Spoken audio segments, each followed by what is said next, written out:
into my junior year, UC Berkeley. Dear junior year, if I had to describe you in one word, it would be vivid. I've said this before to my friends, but I really don't think I've ever felt such high highs or such low lows. This past year has given me so many first moments and so many new experiences. You brought new and old people into my life. From finding new friends and reconnecting with old ones, you really gave me a year of beautiful relationships. It's thanks to you and the amazing people in my life that I've been able to experience so much joy and pain and laughter and tears. I've gotten drunk more times than I ever thought I would, and did things freshman or sophomore year Annie never thought she could. To list a few, I jumped out of a plane 13,000 feet above the ground during Dead Week. I got late night ice cream with my friends after a midterm and climbed the Big C drunk in my flip-flops. I joined an at-home hot pot dinner spontaneously with some of my friends. I rushed an engineering sorority and got a big. I biked across the Golden Gate Bridge and visited Sausalito for the first time. I did my first cow day and sobered up way too quickly and am now subsequently retired from day tours. I had lunch dates and catch-ups with friends out of a conscious effort to see them more than just once a semester, which is what would otherwise happen naturally as a result of our busy schedules. I went climbing for the first time and found solace in two older sisters that I never knew I needed, but I'm so grateful that I have now. Externally, I got a double cartilage piercing, started doing my makeup, dyed my hair, got closer to figuring out somewhat of a personal style, and was subsequently called an ABG. I struggled a lot with my identity this year and tried to re-figure out what it was that I valued in life and what made me happy. In the end, the answer was the people in my life. For someone who's finally starting to live a life outside of school, I also actually ended up doing better than I expected academically. It was nice because I felt that despite my adventures and time I took off for myself, I still reignited my passion for learning and felt fulfilled in the classes that I took. I discovered the beauty of linear algebra and the novelty of not studying Bechdel. Though, of course, the people in that place, in that spot, brought me so much laughter and light through the rougher points of my semester. I also confirmed Hamilton's spot as the #1 musical in my heart and share my love for show tunes with the people around me. I revamped my Spotify playlist covers and descriptions because I'm extra like that, and found new music, artists, and genres. I attended more concerts, my first rave, and also learned my drinking limits.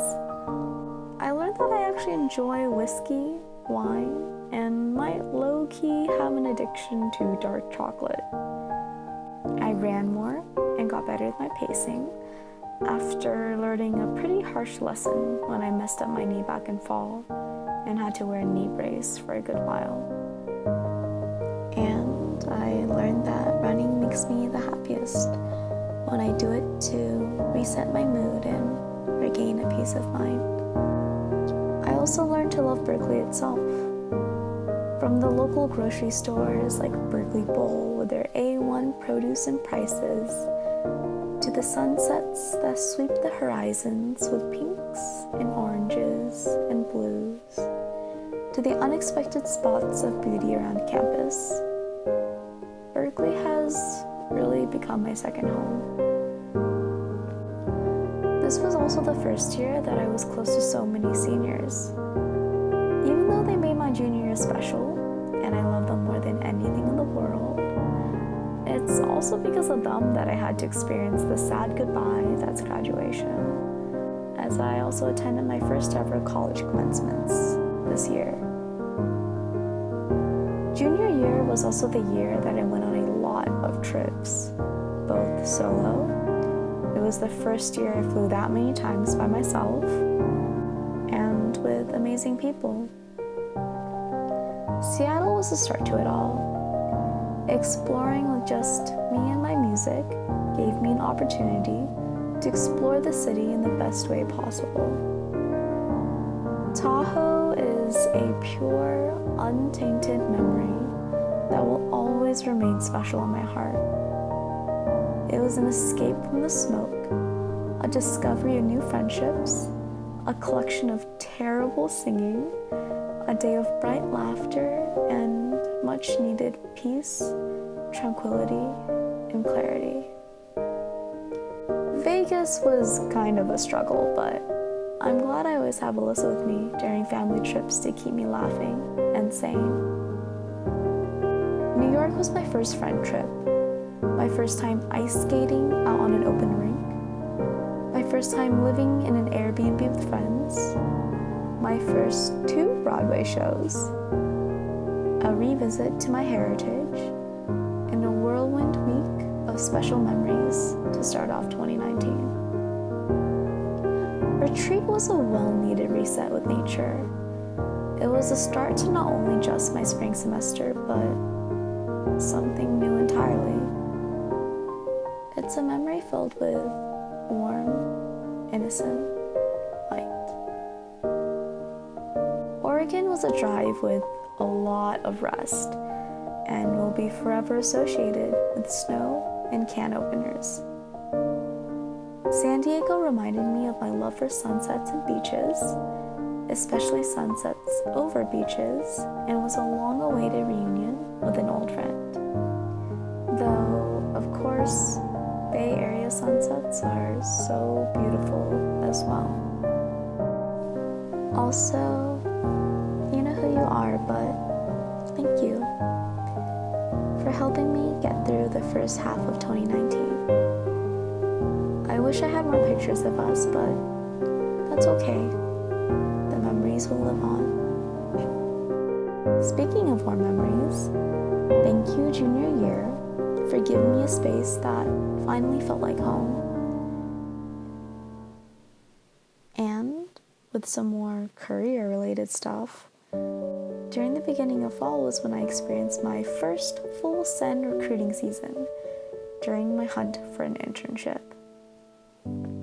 I was able to go to my first Grace Hopper conference and had my first roommate experience with Maura. It was the first time that I felt like I belonged in tech. The possibilities that I heard about just a year ago, the offers I never dreamed I'd have, were now within my reach. Too bad imposter syndrome doesn't disappear that easily, and this year manifested maybe the worst of it all.